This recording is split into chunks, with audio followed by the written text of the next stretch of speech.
Welcome to Tales from the Tips. If you're catching us on YouTube, make sure you give us a like and hit that subscribe button. Make sure you tell a friend or two. And if you want to catch us audio-wise, just go to Apple Podcasts, Spotify, and you can always download us on the Odyssey app. Just make sure you go to your Google Play or iTunes store and download Tales from the Tips. I'm DA. That's 15-year tour caddy Mick Middlemo. We're just a couple guys that love to talk about the game of golf, but we come at it from a completely different perspective than what you hear out there anywhere. You ready? I'm ready. It's not just golf, though. We talk about We do talk about a lot of things, don't we? You're doing good now. He doesn't even need his little paper in front of him to do the intro. And we're already started. Let's grip it and rip it. So, since the last time we recorded, the game happened. Here we go. We had several milestones, actually. Okay. The game, and then happy birthday, Fossil. Yeah, I did have a rather large birthday party that was organised for me. You've seen some of the photos, obviously. I have. I'm afraid to. I was going to share some on our social, but I think you should. I don't know if I don't want to be like kicked off of platform for half nudity while karaoke is being sung. Yeah, I had some great friends of mine organise a little surprise 60th birthday for me. So when I walked into Guston's Bar in Ackworth, shameless plug. There you go. Great bar. There you go. Walked in there and there was a table set up, and they'd obviously been to the Australian Bakery down there in Marietta. Another plug. Another plug. Go see Neville, great Australian We're guy. 5 minutes in and we've already got 2 plugs. That's awesome. Dyson Daniels, new favourite place. Loves it. Really? Yeah, he's been there like 6 or 7 times. There you go. Yeah. And now you've got an endorsement deal going. Okay. Yeah, so I'm working on that. And then, so they went and bought a whole bunch of like Australian decorations and things like that you can buy down there. Actually, now when you call me, the kangaroo pops up on my Yeah, there was my a blow-up phone. kangaroo there. So obviously when I walked in, I'd already had maybe 3 or 4 beers and 3 or 4 shots of Jameson. And so I was off to a pretty good start. No surprise. Here we go. I was off to a pretty good start. And then I walked in, and of course, everyone's buying you shots and things like that. And then karaoke starts. And I'd had a past where I got up on stage and would sing I Come From a Land Down Under. And my back is heavily tattooed with Australian pictures. Like there's a map of Australia, there's a tribal kangaroo, there's my football team in Australia. So when I tend to sing that song, my shirt tends to come off, and I like to show off the Australian tattoos when I'm singing I Come From a Land Down Under. So this is a ritual. Yeah, but this time I was doing it with a blow-up kangaroo at the same time. So if you ever see the picture of it's out there on Facebook. It's on Twitter. It's on X somewhere. We'll post it. Yeah, but there is a picture of me shirtless singing I Come From a Land Down Under, holding a blow-up kangaroo. So which you can't make that up. When I got that photo, my wife was looking at me and she goes, "What the?" And I said, "It's just Mick." Yeah, and that's just what it is now. It's just Mick. It's just Mick. Mick. So the whole birthday thing started off at my friend's house, Chris Fortney's place, on Thanksgiving. Yep. So I went to his house for Thanksgiving because obviously I don't have any family in the States, just me. And so we had a big night there at Thanksgiving, including one of my buddies, the Grizzle, falling into the fire pit. Oh, yeah, he fell into. You didn't tell me this one. Yeah, he's got like a table that has like it's like a fire pit table, yeah. And it has like marbles in there and stuff like that. So we were one of the propane ones. Yeah, So we were having a competition to who could pick up the most hot marbles and stuff. So we kind of got a burn on the. How'd the fingers? Yeah, that was they were a little sore the next day. Obviously, he's not very smart, but then Grizzle decided to fall into it at about 2:00 in the morning. Oh, so he had some beautiful little marks on his arm for. So that probably started the birthday weekend because that was, I think, the 29th. My birthday was the 2nd of December. So it just kept going. So my birthday, so we started on the Thursday, then it was Friday. Saturday night was my birthday party. Sunday was Falcons. Yep. We don't. We won't discuss that. Yeah. That was one of the. That was the. Yeah, it doesn't matter. Yeah, it was one of the losses. And then Monday was actually my birthday. So by the time Monday came around, it was like we just can't keep doing this. But then, of course, Then Tuesday came around. And you did and then it again. Wednesday came around, and Thursday came around. So it went on. You made for, it a week. We went on for a You week. celebrated your Yeah. It's a milestone birthday, you know. It was, yeah. You're allowed to celebrate for a week. Yeah, my friends were very glad when it was over. I was celebrating for other reasons, obviously. You get the dickheads. I can tell by the sweatshirt. All right, let's get. All right, Well, okay, how many? It's Okay, your, so it's your turn. Hold on. How many times do I wear anything logo or branded that isn't a golf shirt or anything? You don't like that? normally, but then you Right. have to pull that one out. Well, when you're not expected, as a matter of fact, you're a 3-touchdown underdog. You have no quarterback. Your top defensive player's out. You really have no business being in this football game. Correct, but I'm actually glad you won because I'm not a big the Ohio State. And you're against a $20 million payroll. Mm-hmm. I'm going to say it's great to be a Michigan Wolverine because it is. Leo, can you cut that And we out? now own them because now you've got legislation being created. I heard this. How bad? We've talked about being in somebody's head. Yeah. Holy smokes. When some person wants to make it a felony to put a flag in the field, someone's upset. I mean, they owned us for 9 years. Yeah, someone's upset about that. I think we had 2 wins. Yeah. Well, I'm actually glad you won because I have a lot of friends of mine who are Ohio State fans, and they could be a little obnoxious. They're like Patriots fans. Then we doubled down this past week, and we got former quarterback son Chase is now going to be one of the guys on the scholarship roster. Oh, really? Chase Herbstreit. Oh, yeah, I wonder if Dad's going to bring the dogs. Oh, he brings the dogs everywhere. Yeah. No.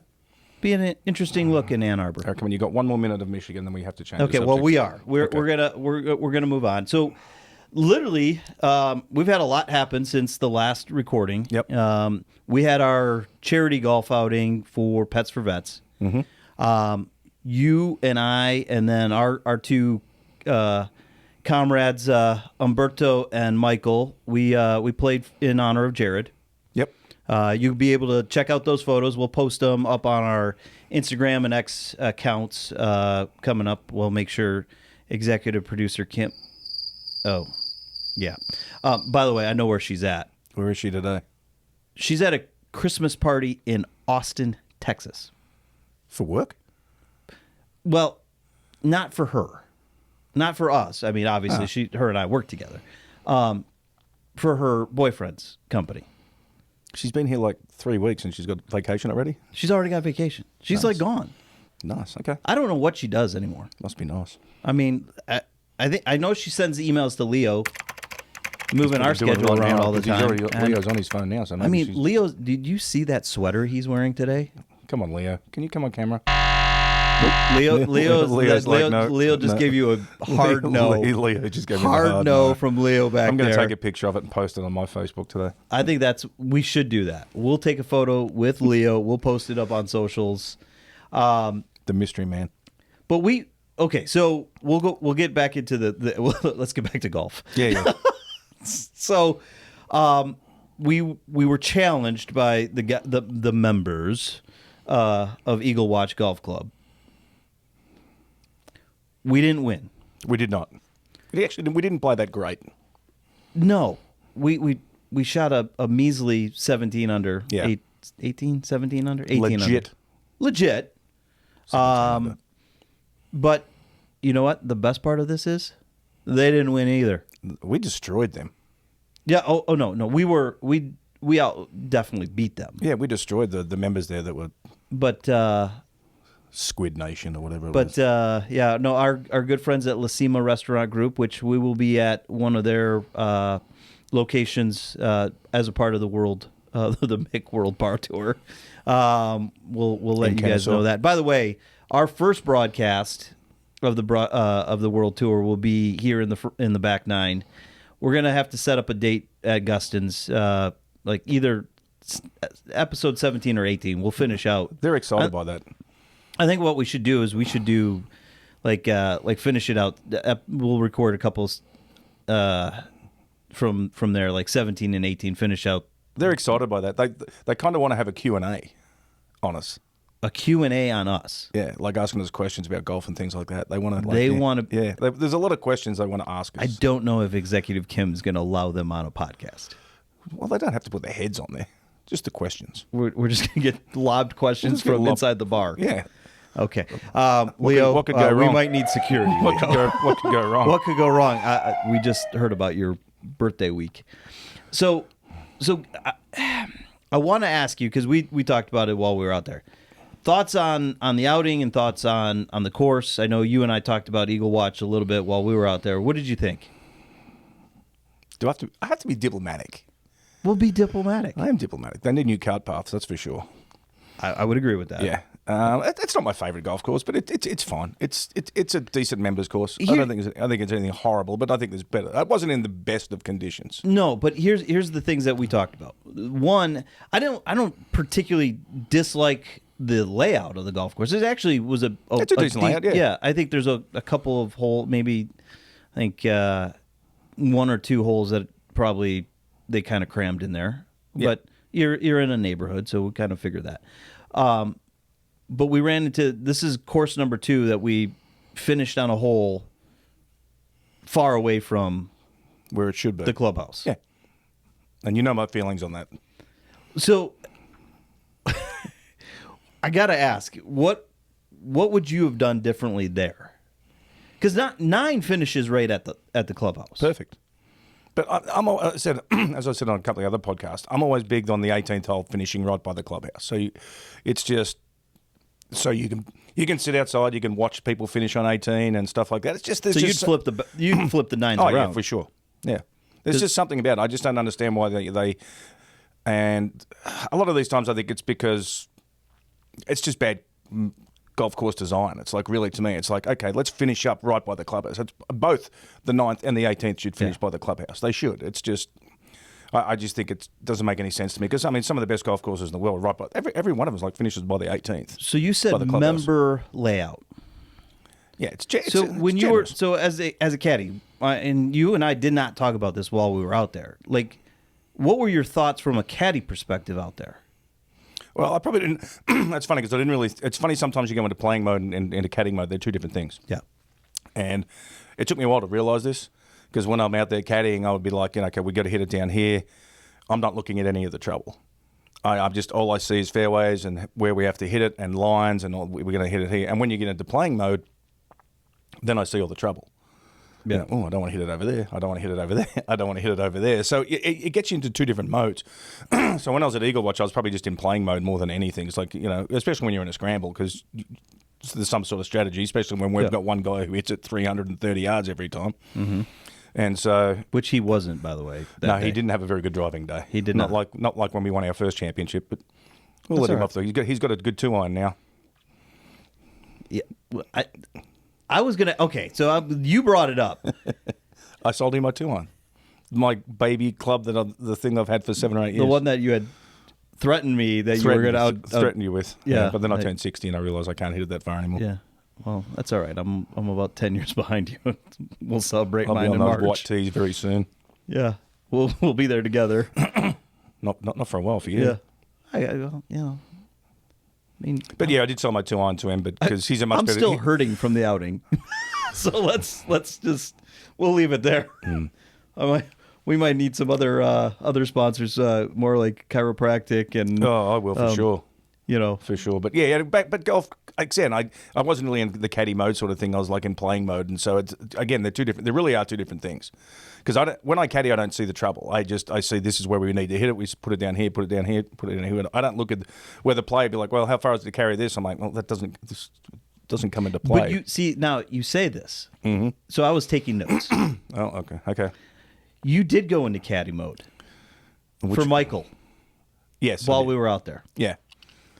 And it was funny because I was kind of just sitting back and, you know, there were times where I was either we were looking at different things or working on some other stuff. But when we needed a shot hit, you went into caddy mode.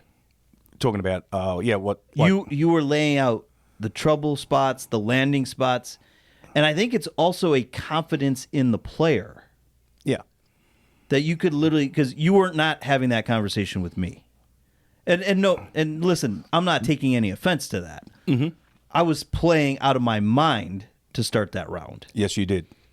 But Then we were not having a conversation, hey, since you're hitting 2, I need you to lay up over here. I want you to avoid this. You literally were sitting with Michael, and I literally watched the two of you laser scope, talking about, pointing out. This happened on multiple occasions. you did it. I don't know. I didn't. So you I didn't realize. subconsciously go into caddy subconsciously mode. went into caddy mode. So we're going to talk about today. Mm-hmm. We're going to talk about what it's like as a caddy in the off season. What do you have to do to get prepared? What are you working on? Because the guys are working on their games. Mm-hmm. They're fine-tuning things. They're working with their swing coaches, their putting coaches, everything.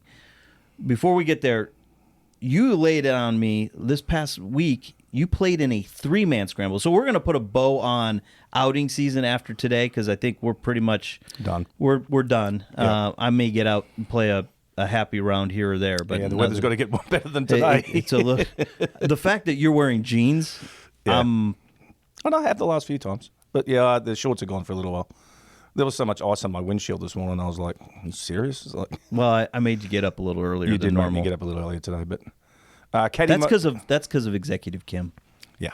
Executive Producer Kim. Where is she? Crickets. Oh yeah, holiday. Again. She's on holiday already. I like that. On holiday, I like that. I'm taking an Aussie term. You're taking Aussie. Yeah, Yeah, she's on holidays. She'll be gone for a few weeks, probably. Yeah. Okay. Caddy off season. So what was your 3-man? Because I got to hear about this. This was at Bentwater. Oh, here we go. That's number 3 for the episode. I know, Bentwater. It was a 3-man scramble. I played with Chris Fortney and Greg Elliott, and it's off the TLTs. It's like ahead of the ladies' tees. It's like the kids' tees, and it was hilarious. It was just. So you're playing junior tees. Basically, yeah. It was a fun day. It was. Did you drive any greens? Did we? No. Did we? I drove. Well, a yeah, green. maybe one. I drove a green. You did, yeah. Okay. I think maybe one. But a lot of them, like you were too. A lot of them were like really weird, like numbers and stuff like that. And the course is a really good layout. So, Yeah. so there's a couple little like. What was it for? Why were you guys playing in it? Was it just a random? Just a random thing at the members. One of the members said to me, "You want to play?" And I was like, "Sure." And so away we went. So you get to play a member guest. $165 later. But we did win $90. I think we finished 5th. Oh, okay. We won $90 Well, you each didn't quite for break finish. even, but No, I didn't quite. Well, no, because with the bar bill. That's when you give it to the member. Well, yeah, they did. They picked it up. Yes. There was a lot of shots drank that day. Hard to imagine that we had our there's first Jameson at. What time was it again? Well, they let us in Guston's a little early. The bartender at Guston's let us in early. Probably shouldn't say. So this, wait, but- hold on. You started at the bar before you went to the golf course. Yeah. You didn't even start at the golf course bar. No. I had to pick up one of my buddies because I was going to drive in there, and so she let us in. This is what I'm dealing with. So folks. she let us. This is what I deal with. Jordan folks. let us in the bar, and then early, and I sat there and had a Diet Coke because I was feeling a little rough from the night before. And then as soon as 11 o'clock came around, my buddy came, and the scramble started at 12, but the course is only 10 minutes away. So, but as soon as 11 o'clock hit, there was a shot of a shot of Jameson, 2 beers. So we had 2 beers, 2 shots, and then we went to the golf course. And then we proceeded to finish 5th, I think it was. Yeah, it was a fun day. It was a really good idea. It was great weather too. Yeah, it was perfect. It was like 60 something. It was like 60 degrees, 62 it was degrees. a great. But I did wear long pants. It was a great day for weather-wise in Georgia. It was a poor day for our football team. Well, so that was a good thing. I didn't get to watch him. That's why you weren't texting me angry texts. Well, when I first, because I don't get on my phone much when I'm at the golf course, unlike others. And so, Okay. and Chris Fortney, if you're listening, I'm not just bagging you. I'm bagging Chris Fortney because I don't know how bad Chris is. I haven't played he's with horrible. Chris. Like even when we were playing in that scramble, he was on his phone. I'm like, you can't be working at Sunday. He was looking at college football rankings and all sorts of things, and so. Well, he was paying attention for the playoffs. Well, he's a Texas fan. Oh, I'm sorry. Me too. 0 for 2.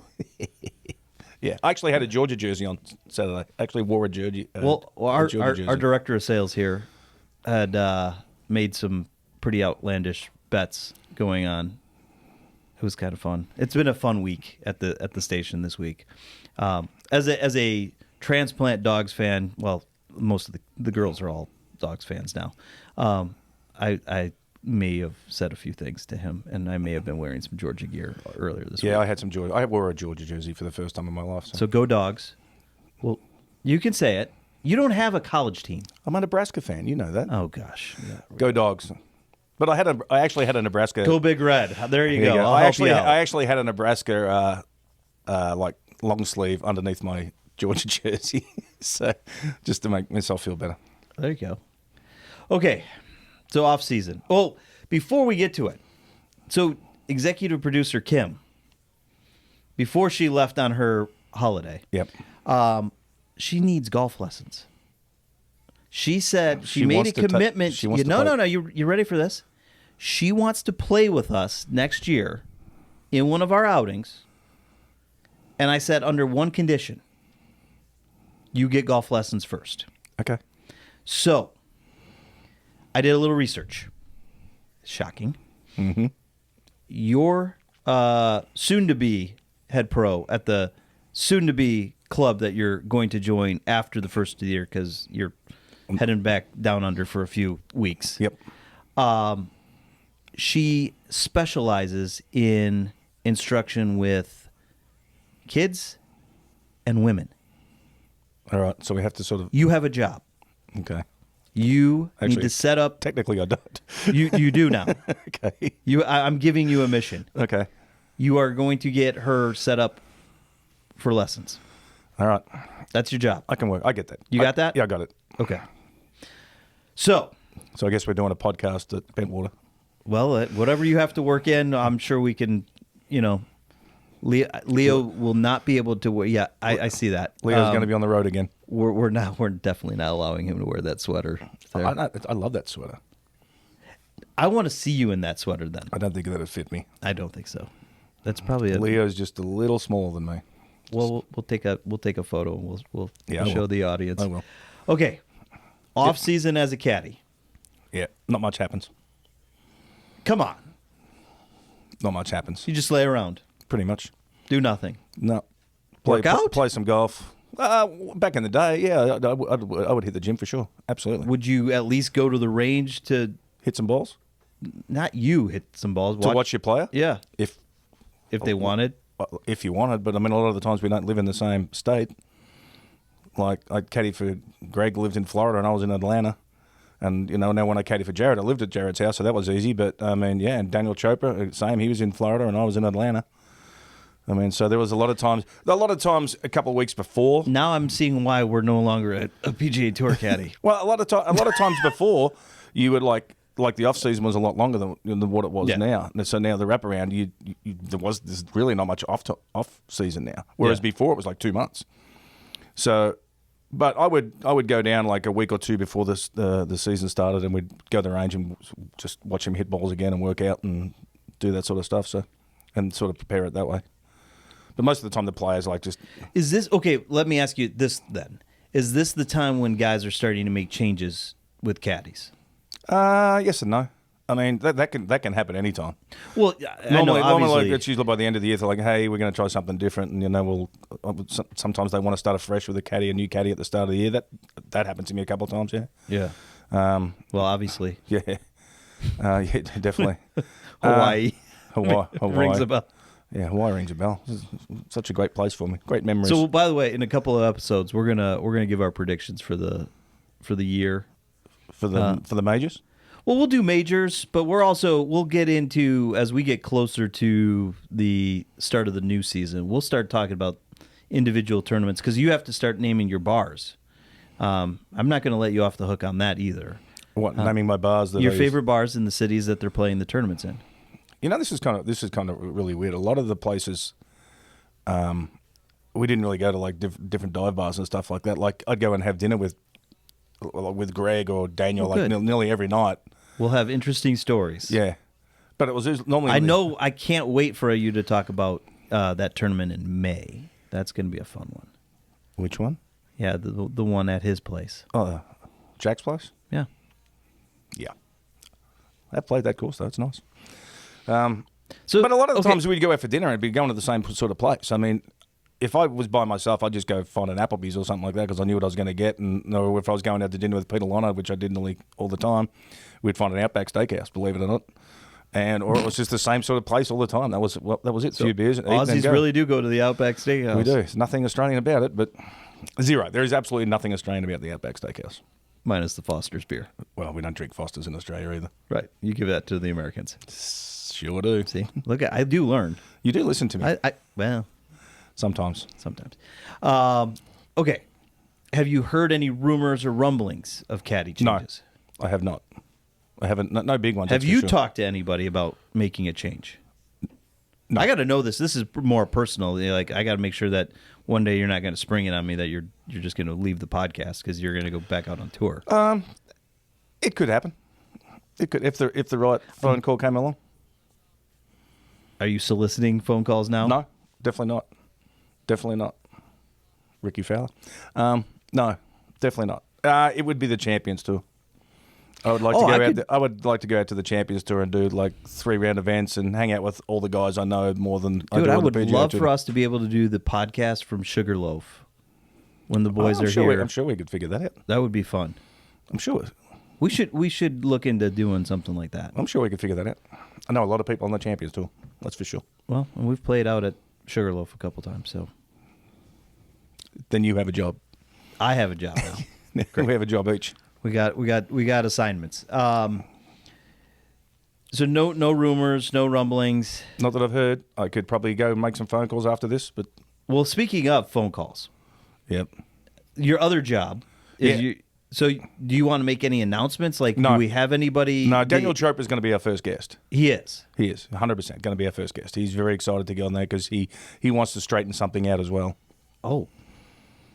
Well, he had someone on another podcast, another caddy, say something about him that was completely and utterly false. Ooh. And he was not happy about it. So he wants to come on here and he's going to clear the air on this. Clear the air. And yeah, he's going to throw some shade on somebody. Oh boy. Okay. Well, on that note,